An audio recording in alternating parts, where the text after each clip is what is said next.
I think there's a pretty big differential here too when it comes to dating. So I would argue for most men, if we can sleep with a girl, there's a very high likelihood we can get her in a relationship. If I sleep with a girl, I'm fairly confident I can get her in a relationship. I can't say the same when it comes to women. Yeah. It's not always the case that, like, how confident are you that just because you can sleep with a guy, you can get him in a relationship? Yeah, you're talking about box theory, which I completely agree with. When you first meet a man, usually they put you in one of three boxes, like wifey material, which we all want to be in that box, but that's very rare. Date material, like I'll date her, or I'm just going to hook up with her. And so women have a hard time differentiating that, and then yes, they waste years in situationships. I completely agree with the first part of what you said, absolutely. Oh, thank you. Thank you. Yeah. It's up to women to discern what box you're in with that particular man. Mm-hmm. So that's really all we can do. I mean, honestly, at the end of the day, and women don't like it, but we don't, I mean, generally, men hold the power to be with us. Exactly what Brian is saying. Like, you're right. Women kind of can have sex with who they want. Men get married when they want. So you got to know where you fit in that box. And if your goal is to be married and have kids, like it was my goal and I'm at that goal, then you got to not waste your time with the wrong guys who are going to waste your time in the wrong box for years and years and years. So you don't get to, late 30s, early 40s, calling me, crying, I want to have a kid, I want to have a baby, find me a guy. That is literally the worst place to be in, and there's so many women in that place, and it's honestly really, really sad. That was well put. That was well put. Thank you. But look, not all women do this, of course, but I do think it's a recipe for disaster if we're gassing up women to have a unrealistic self-assessment of where they stand in the dating marketplace. For example, let's say you're trying to sell your house, and you think, well, my house is worth $2 million. Mm-hmm. Well, the market dictates what your house is worth. So, if you're trying to sell your house for $2 million, but it's worth $1 million, it's going to sit on the market, and nobody's going to buy it.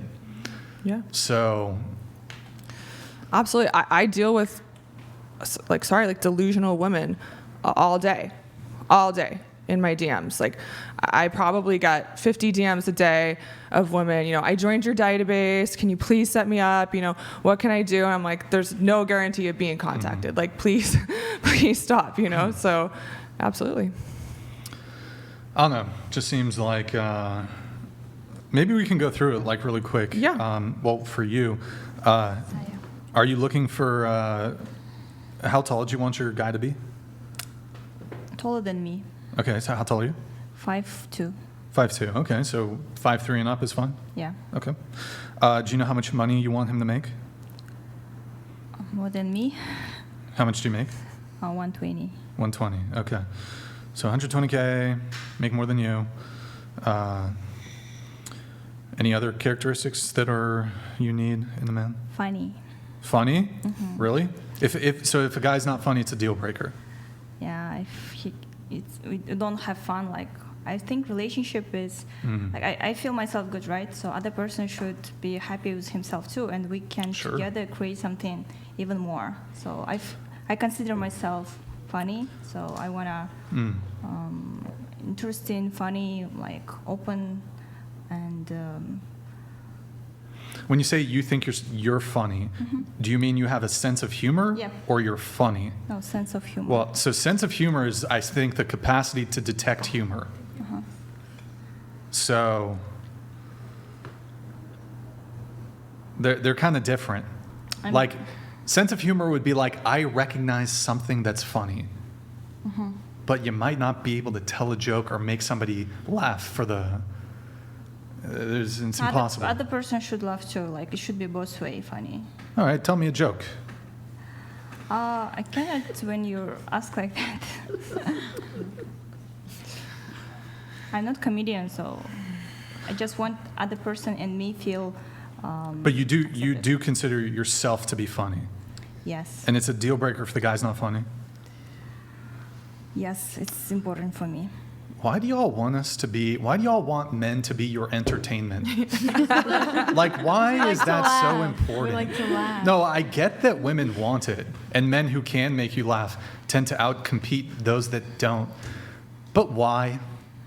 Why is that important? Like, why? It's so true, it's and a plus. it's so annoying. Like, honestly, it's so annoying because I will set a woman up with a great guy. Like, honestly, I really stand behind my clients. I think they're great. Great on paper, right? They're great on paper. No, I get to know them, and I don't take someone on unless I feel they're a good person. I mean, I have to sleep at night, right? But I'm saying they're great on paper, but they're not funny, for example.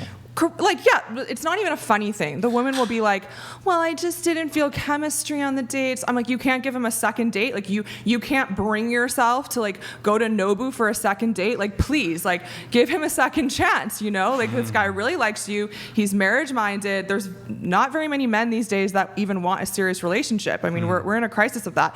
And you can't bring yourself to give this 6'1", extremely wealthy guy who likes you and is handsome another chance. He has to just be hilarious and entertaining on the first date. Like, I agree with you. It's completely ridiculous. And a lot of women, they pass up all these guys over and over again, and then they're like, there's no good guys out there. Like, there is. You're saying no to them. And then also, I mean, couldn't it be the case with some of these men that, you know, maybe they're nervous on the date, right? Absolutely. Maybe they're nervous. It's a lot of pressure a first date. I mean, honestly, I talk about this on my Instagram. I almost ruined my own life and didn't go on a second date with my husband. I swear, I almost did. And then I was like, what am I doing? Like, I absolutely need to give this another chance. And it's what you're saying. Like, it was actually a great first date, but like, I think I was used to, like, as most women are, used to, like, the butterflies and the chemistry, but that's actually toxic. That's actually your nervous system saying this guy isn't really good for you. And so I was like, you know, I'm going to give it a second chance. And he even said, he goes, I was nervous on our first date. You know, I was. And it's just too much pressure women put on a first date. They want, like, an entertainer. And the guy that's entertaining, that's super funny, that's the wrong guy. That's a player. That's generally, that's the wrong guy to be with. Okay. That was pretty based. Pretty based. Do you encounter this a lot with you're a professional matchmaker? Yeah. I mean, do you encounter this a lot with the women that, you know, you set them up with these men who are just great on paper, but they're like, he was great, you know, great, nice guy, paid for the date, all that stuff. Yeah. Date went well, but I didn't really feel the click or the chemistry. Yeah, they're like, I didn't feel chemistry, and I don't know, and yeah, but thanks for setting me up. And I'm like, okay, I mean, I would urge you to give the guy another chance. Like, I would at least go on 3 dates and see how you feel after that, and then talk to me. And they're like, no. And I mean, at that point, I can't help you when you call me in 5 years and you're 43 and single and want a kid. I can't help you. I hang the phone up. Like, you did this to yourself, in my opinion. Based. That's so based. I appreciate it. I think he's talking about box theory that I was saying, but I know what box I'm in. I'm a wife, and I'm married to a 6'7", amazing guy who, he's really tall, he's really handsome, he's a provider. I love him. He loves me. D1 babies, right? What? D1 babies. What are D1 babies? D1 athlete. Yeah, no, I basically birthed a basketball team. Like, it's There you all go. fun and games dating the 6'7" guy until you're like pregnant with twins twice, about to literally die and can't even walk. damn. So it's all fun and games. Wait, but you have 2 sets of twins, I right? have 2 you a sets of twin? natural twins. Yeah, fraternal twins. And they're all boys. They're all boys, Oh, a that's year and a interesting. half apart. Yeah. Interesting. So Huh. just need one more. I have the starting line. There you go. Yeah, you never know. I don't. Yeah, they could be whatever they want, but yeah. Okay, and then let's see. We had. Really quick. So the box theory is like there's the wife material and hookup material. Essentially. Like wife material, girl. Like I think there's a girlfriend box where the guy's like, let me kind of For like now. waste her time. Yeah, for now, girl, not the dream girl. And I don't even think like the marriage box, not necessarily marriage, because I've watched the show before and I'm with you, Brian. Like, I don't necessarily think people need to get married.